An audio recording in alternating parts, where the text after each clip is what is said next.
పుస్తకం శ్రమయే సుఖానికి వారధి. అధ్యాయం 2. శ్రమ నుండి తప్పించుకోవాలనే ప్రవృత్తి హానికరం. ఇప్పుడు అధ్యాయాన్ని వినండి. ఉపయోగకరమైన శ్రమ నుండి తప్పించుకునే మనోప్రవృత్తి చాలా కాలం నుండి వస్తూనే ఉండడమే కాక రోజురోజుకు పెరుగుతూనే ఉంది. మధ్యకాలంలో పూజారులు, పురోహితులు వంటి బ్రాహ్మణులు, రాజులు, సామంతులు, సైనికులు వంటి క్షత్రియులు, కొద్దిమంది ప్రభుత్వోద్యోగులు శారీరక శ్రమ ద్వారా ప్రత్యక్షంగా ఉత్పత్తి కార్యాలయం నుండి తప్పించుకొని ఆ భారం మిగిలిన వర్గాల ప్రజలపై వేస్తున్నారు. తమ స్వార్థపూరిత ఆచరణకు ఈశ్వరుని ఆదేశం అదృష్టవాద సిద్ధాంతాలుగా చెప్తున్నారు. పూర్వకాలపు పుణ్యకర్మల కారణంగా ఈ విశేష అధికారాలు ఉన్నత వర్గాల వారికి ఈ మంచి స్థితిని భగవంతుడు కల్పించడని కూడా నమ్మబలుకుతున్నారు.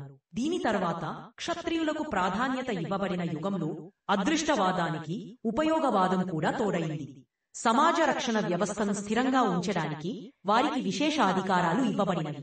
కనుక స్వయంగా తాము శ్రమపడకుండా ఇతరుల చేత పనులు చేయించుకోవలసి ఉందని చెప్పారు. ఈ ప్రకారం ఇప్పటికీ 100 లేక 200 సంవత్సరాల ముందు వరకు బహుశా అన్ని దేశాలలోని విశిష్ట వ్యక్తులన పడేవారు సమాజ రక్షణ బ్రేణ్యపంతో తమ స్థితి ఆవశ్యకం, ఉపయోగం అని నిరూపణకు ప్రయత్నించారు. ఇచ్చుతు విద్వాంసులనబడేవారు దీనికోసం వెంటనే ధర్మశాస్త్రాల ప్రమాణాన్ని ఉటంకించేవారు. బ్రాహ్మణోష ముఖమాసీత్ బాహు రాజన్యకృత ఊరు తదస్య ద్వైష పదమ్య శూద్రో అజాయత్. ఈ వేదవాక్యంలోని రహస్య ఆశయంపై దృష్టి పెట్టకుండా చదువు రాని సామాన్య జనులకు ఉత్తమ అంగాలైన శిరస, భుజాల నుండి భగవంతుడు తమను పుట్టించాడని, ఇందువలన వ్యవసాయం, రైత్వారి, కూలీల పనులు తమకు నిరుపయోగమైనవని వారు చెప్తూ వచ్చారు. క్రింది అంగాలలో జన్మించిన వారే ఈ కర్తవ్యాన్ని పాటించాల్సి ఉందని చెప్పారు. ఐరోపా ప్రజలు కూడా దీనికి సమానమైన తర్కాన్ని ప్రవేశపెడుతూ శ్రమ నుండి తప్పించుకునే సిద్ధాంతాన్ని ప్రతిపాదించారు. బైబిలును ప్రమాణంగా తీసుకుంటూ వారిలా చెప్తుండేవారు. సూర్యుని నుండి చంద్రుడు, చుక్కలు ఏ విధంగా భిన్నంగా ఉన్నాయో చుక్కలలో కూడా పరస్పరం భిన్నత్వం ఎలా ఉందో అలాగే ఈశ్వరాదేశానుసారం మనుషుల మధ్య కూడా భిన్నత్వం ఉంది. ఈశ్వరుడు కొంతమందికి అందరిపైన, కొందరికి ఎక్కువ మంది, మరికొందరికి కొద్ది మంది పైన శాసించే అధికారం ఇచ్చాడు. ఇతరులు ఇట్టిదార మిక ఆదేశాలకు ప్రాధాన్యత ఇవ్వకుండా దార్శనికత ఆధారంగా ఇలా చెప్తుండేవారు. ఇప్పుడు జనజీవన విధానము ఎలా ఏర్పడి నడుస్తుందో అది మానవ నిర్మితం కాదు గనుక దానిని స్థిరంగా ఉంచలేదు. అది ఆత్మలేక సంపూర్ణ మానవ జీవితము నుండి ప్రకటితమవుతూ స్వయంగా వికసించింది గనుక దానిని పాలించడమే మన కర్తవ్యం. ఈ 2 రకాల జనులకు జనసముదాయమైన తమకు చెప్పబడిన కర్తవ్యాలపై దృష్టి పెట్టవలసి ఉంది. కాని వర్తమాన కాలంలో ప్రజలు తమ నిష్క్రియతకు శాస్త్రం, కళా సాధనల ముసుగు వేసి ఈ కర్తవ్య పాలనకు కూడా షరతు విధించుచున్నారు. ఈ వ్యక్తులు తమ పనుల జనలందరికీ తప్పనిసరిగా అవసరమైనవని భావిస్తూ వారిపైన కృతజ్ఞతను తెలియజేయాలనుకుంటారు. ఒక గొప్ప విద్వాంసుని మాటలలో వారి స్థితి ఈ ప్రకారంగా ఉంటుంది. ఈ వైజ్ఞానికులు, కళాకారులు ఎత్తి ప్రమాణాలు చూపించకుండానే ప్రాచీన పురోహితుల వలె చెప్తుండేవారు. సమాజ కళ్యాణానికి వారి పనులు చాలా అవసరమని, గొప్పవని వారు పనిచేయకుండే మానవ జాతంతా నష్టపోతుందని వల్లించేస్తారు. వేరే వ్యక్తులు వీరి పనుల గొప్పత్వని అంగీకరించపోయినా, తెలుసుకోలేకపోయినా తమ కార్యాల గుణగణాలు గానం చేస్తూనే ఉంటారు. అభం కలుగుతుందా లేదా అనే ఆలోచన చేయకుండా తమ వ్యసనాలలో చిక్కుకునే ఉంటారు. సమాజానికి చాలా అవసరమైన, మహత్తరమైన పనులను తాము చేస్తున్నామని ఎల్లప్పుడూ నమ్మబలుకు తింటారు. ఒక నమ్మకమైన ప్రభుత్వోద్యోగి తన పని ముఖ్య ఉద్దేశం వ్యక్తిగత లాభమే అయినా కూడా తనకు వీలినంత వరకు ప్రజలకు మేలు చేయడానికే ప్రయత్నిస్తాడు. రైతు తన వ్యవసాయం స్వయం ప్రయోజనమని గుర్తించిన సర్వజనులకు ఉపయోగించేదిగా భావించి చేస్తాడు. కానీ విజ్ఞానులు, కళాకారులు అలా కనిపించాలని కూడా భావించరు. తమ పనులు ఉపయోగమైనవి, పవిత్రమైనవిగా కూడా నమ్ముతారు. వారు ఉపయోగవాద సిద్ధాంతాన్ని కూడా విశ్వసించరు. ఈ ప్రకారం 3వ తరహాకు చెందిన వ్యక్తులు ఉపయోగకరమైన శ్రమతో కూడిన పనులన్నిటికీ దూరంగా ఉంటూ రైతులకు, కూలీలకు అర్థం కాని పనులు చేస్తుంటారు. అవి నిరర్థకం, హానికరం అని కూలీలు, రైతులు భావిస్తారు. జనులకు ఉపయోగపడాలనే ఆలోచన కూడా ఈ వ్యక్తులకు ఉండదు. వారు వేరే కానేంటి స్వాంతః సుఖాయ అనే భావనలోనే ఉంటుంది. అయినా కూడా వారి పనులు జనులకు చాలా అవసరమని వారి గట్టి నమ్మకం. పైన చెప్పబడిన తరహాకు చెందిన విజ్ఞానం, కళలను సాధన చేయవారి వాదనలోని తాత్పర్యమేమంటే చదువు, సభ్యత, జ్ఞాన సంబంధ కార్యక్రమాలలో వారి లీనమై ఉంటారంటే శారీరక శ్రమ కల గణించ పనులు చేయడానికి సమయమే ఉండదని, ఒక్కవేళ అలా చెయ్యాలంటే వారి ఉత్తమ కార్యాలకు నష్టం కలుగుతుందని వక్కానిస్తారు. మనం విజ్ఞానం, కళ, శిక్షణ మొదలైన వాటిని వ్యతిరేకించడం లేదని ఈ విషయం గూర్చి ఆలోచన చేయక ముందే స్పష్టం చేయాల్సి ఉంది. అంతేకాదు మానవ ప్రగతికి వీటి మహత్వను తక్కువగా అంచనా వేయలేము.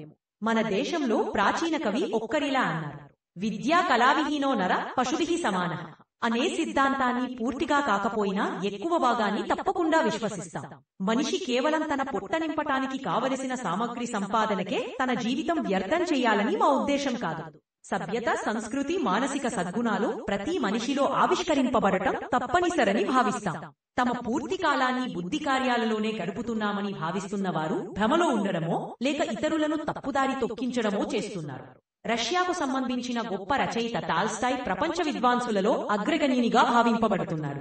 అధిక సంఖ్యలో ఆయన వ్రాసిన పుస్తకాలు ఆయన మరణించిన 50-60 సంవత్సరాల తర్వాత ఏళ్ళు ప్రపంచంలోని వివిధ భాషలలోకి అనువదింపబడి అచ్చువేయబడి చదవబడుతున్నాయి. శ్రమను గూర్చి అనేక సంవత్సరాలు ఆలోచించి ఆయనకు కలిగిన నిశ్చయం ఏమంటే కళ, సాహిత్య సాధనకు శారీరక శ్రమ హానికరం కాదని, మీదు మిక్కిలి వాటి స్థితి ఉన్నతిని పొందుతున్నాయి.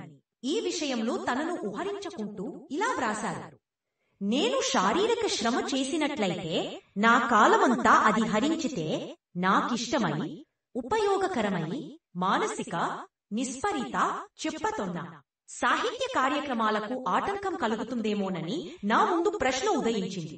ఎప్పుడైతే నేను శారీరక శ్రమ చేయనారంభించానో అప్పుడే నాకీ సమస్యకు పూర్తి సమాధానం లభించింది.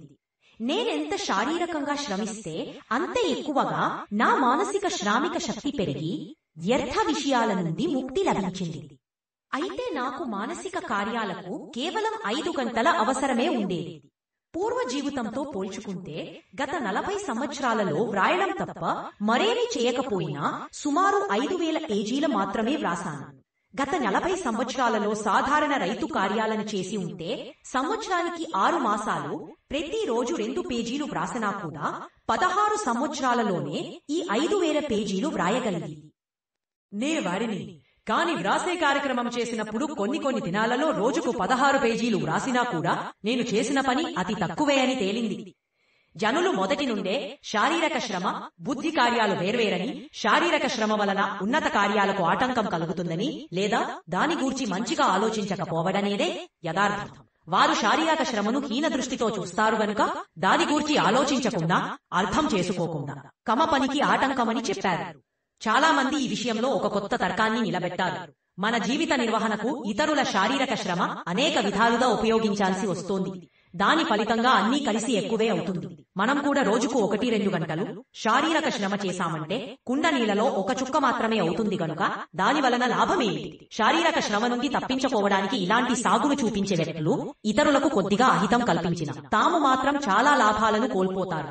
బౌద్ధిక కార్యంతో పాటు శారీరక శ్రమను సమన్వయంతో చెయ్యగలిగితే వారి జీవితం అనేక రకాలుగా ఉన్నతంగానూ సుఖవంతంగానూ అవుతుందని వారు గుర్తించలేకపోతున్నారు.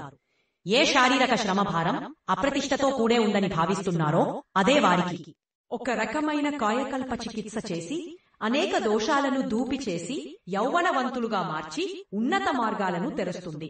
సోర్రిగా ఉండడం వల్ల వారికి ఖర్చుతో కూడిన ఏ అలవాట్లు, అనవసరమైన ఆశకతలు ఏర్పడ్డాయో అవి శారీరక శ్రమ వలన త్వరలోనే దూరమవుతాయి. దీనివల్ల వేషధారణ, నిద్రించే పరుపు, అలంకరణకు సంబంధించిన అనుచిత ఆడంబర భావాలు మారతాయి. ఏ అలవాట్లు విడిచిపెట్టడం కష్టం అనిపిస్తుందో శారీరక శ్రమ అభ్యాసమైన తర్వాత అవి పరోక్ష రూపంలో మారిపోయి తన కొత్త జీవితం చూసి తనకే ఆశ్చర్యం కలుగుతుంది.